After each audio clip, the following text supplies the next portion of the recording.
Hey, Merry Christmas, Jeff. Merry Christmas to you too, Ray. Standing in a field of sheep in Narragansett, Rhode Island seems like a strange way to spend the holiday. Yeah, I can't argue with you there, but the life of the farmer is 24 by 7 by 365, you know? Animals need tending every day of the year, including Christmas Day. It's hard work for sure. Yeah, for sure, but we're not farmers, Jeff. We couldn't handle it. No, that's too true. But this week's story is a strange one that has to do with a breed of sheep that got their ominous name because of a Christmas Day blizzard that occurred right near us. Today, we're searching for the witch sheep of Narragansett.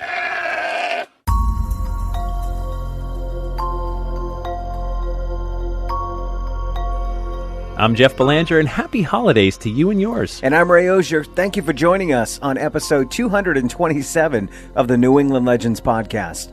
It's our Christmas special episode.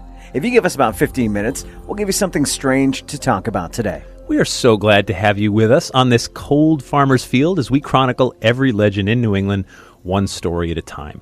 If you're in a holiday mood and want some weirdness, be sure to check out some of our past holiday specials. They're all great, and they're all available on our website.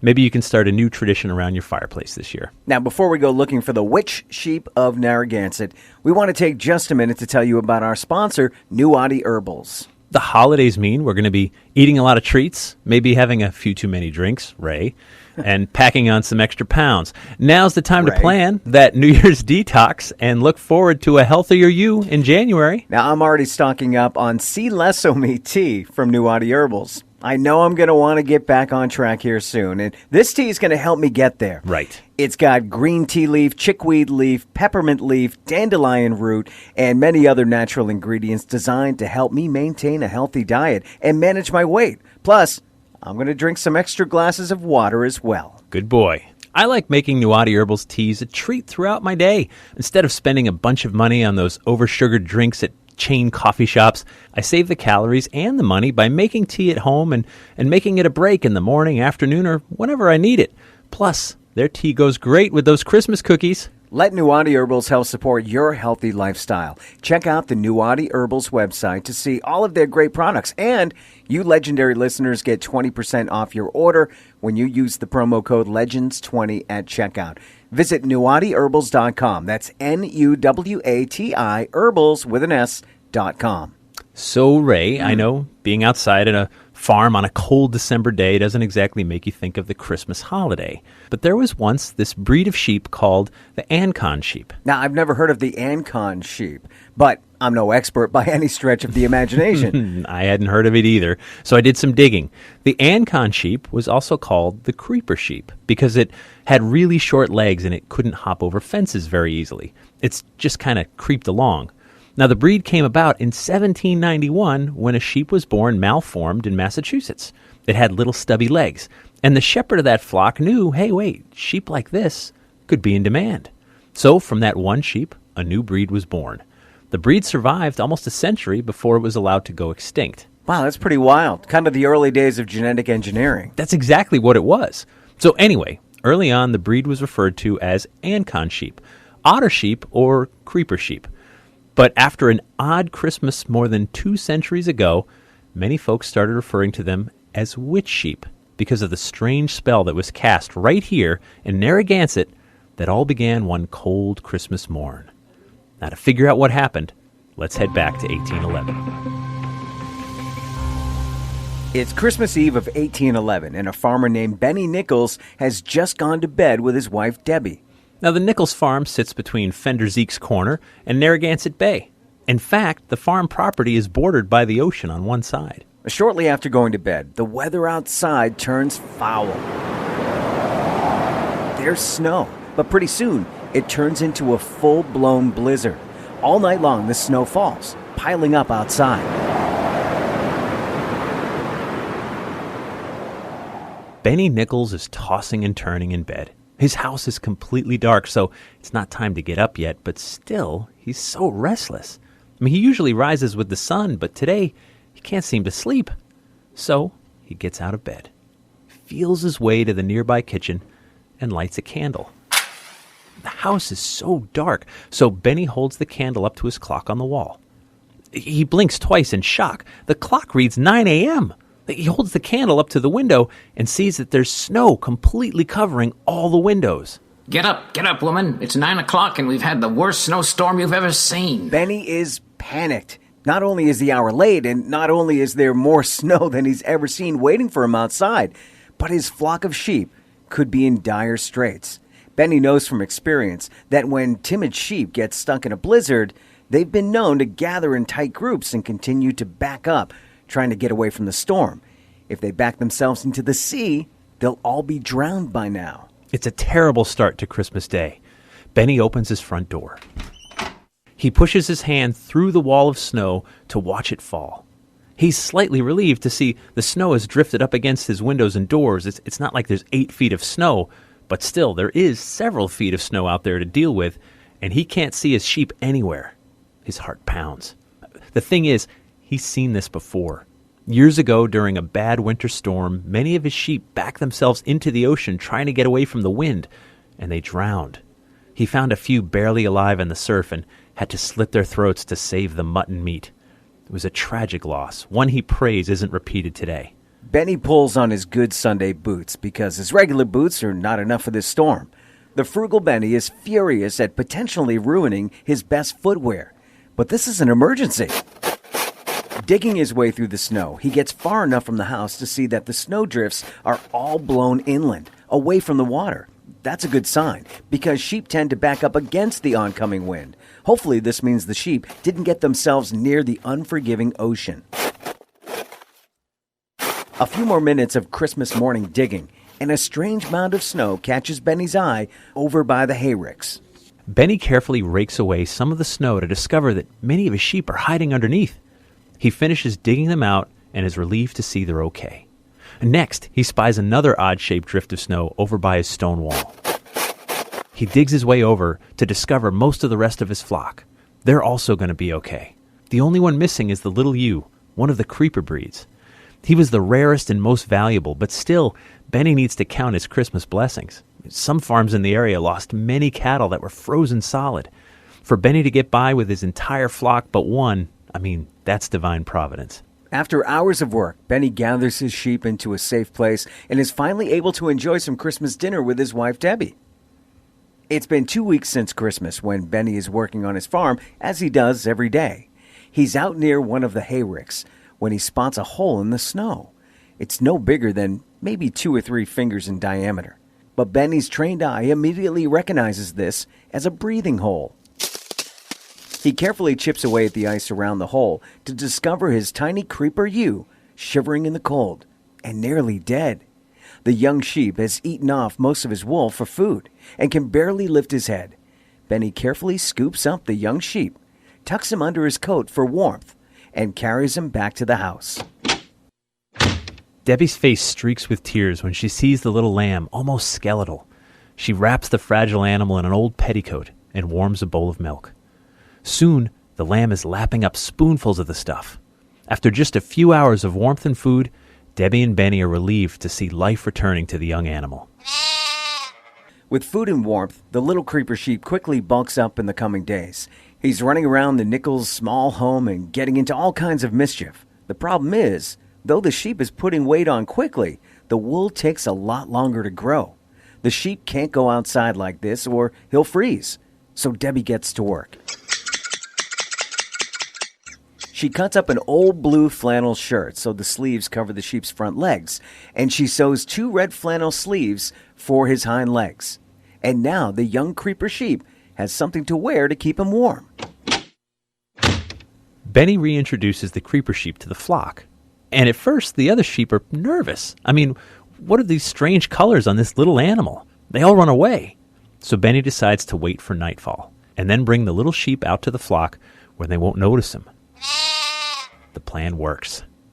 The following night, Benny is sitting around his fireplace with 2 neighbors who have come over to discuss buying some of his sheep. Benny is serving up some of his locally famous Flip. Now, Flip is a popular drink here in New England. I'm curious to see how Benny makes his. Sure, because everyone makes this holiday drink a little differently.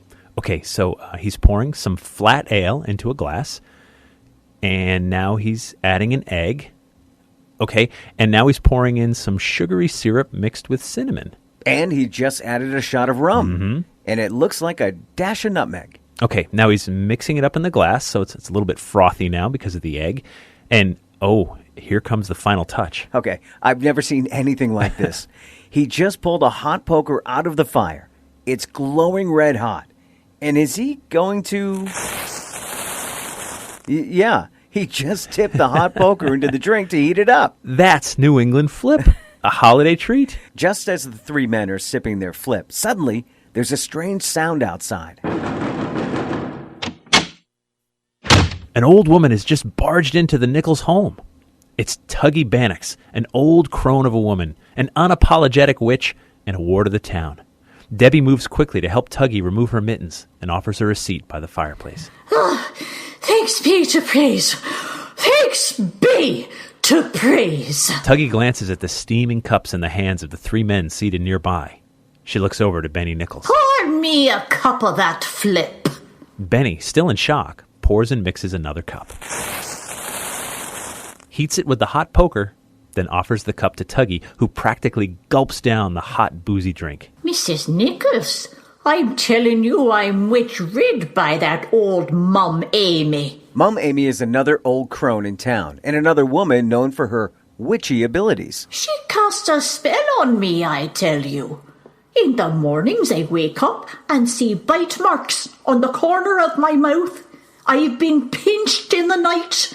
I've had my hair pulled, and my butter won't come till I drop a red-hot horseshoe in the cream to drive her out. Tuggie is clearly aggravated at this point, but she goes on. I saw Mum Amy talking to a black cat, and just to be sure, I dropped a silver sixpence in her path, and just before she got to it on the road, she turned back and went the other way. No witch can step over silver. But the reason I come running to your door on this cold night is because I just saw Mum Amy chasing your sheep. I tell you, she's about to cast a spell on the lot of them. At this point, she now has Benny's full attention. His sheep are his life and his livelihood. How did she look, Tuggie? What is Mum Amy doing to my sheep? I just saw her wearing a red and blue blanket and running on all fours like an animal, spooking those poor sheep. She got the devil in her, I tell you. That's no witch, woman. That's my creeper, covered in old clothes. Tuggie is insulted, as if she couldn't tell the difference between a sheep in old clothing and a devil witch casting spells. Benny offers to go fetch a sheep and show her up close, but Tuggie won't have it. She gathers her things and heads toward the door. It's high time to stop such outrageous goings-on, dressing up sheep like devils and scaring old women.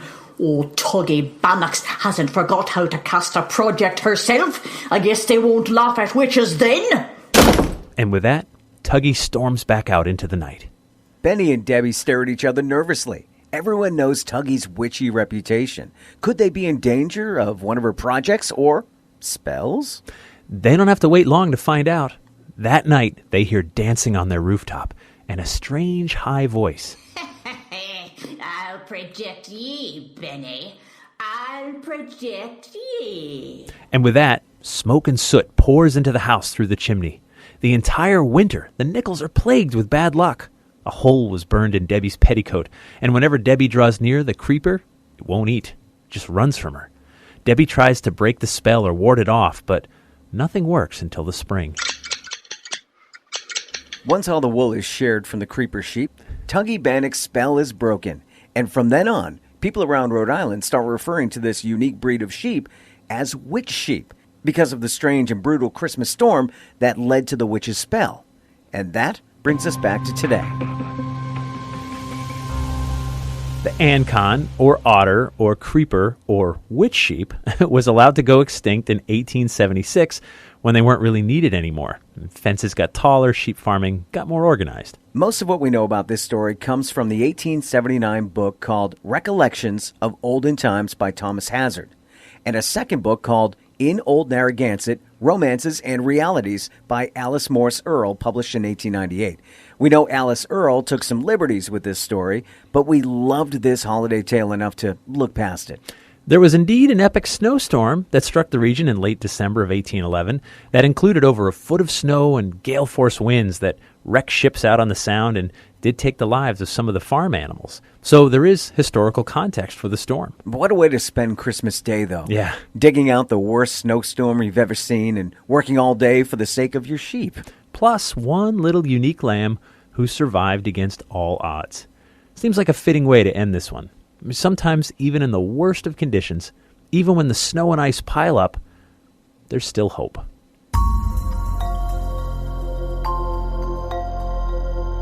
Merry Christmas, Ray. Merry Christmas to you, Jeff, and happy holidays to you. We appreciate you coming along with us on all of our adventures. We do. Be sure to subscribe to our podcast. You can find us for free wherever you get your podcasts. And please tell a friend or two about us. It goes a long way in helping our community grow. Thank you and happy holidays to our Patreon patrons. We appreciate you being the backbone of everything we do. You help with our hosting and production and marketing costs. We couldn't do this without you. And our patrons get early access to new episodes, plus bonus episodes and content that no one else gets to hear, all for just $3 per month. Just head over to patreon.com/New England Legends to sign up. We'd like to thank our sponsor, New Audi Herbals. Thank you to Michael Legge and Lorna Nagara for lending their voice acting talents this week. And our theme music is by John Judd. Until next time, remember, the bazaar is closer than you think.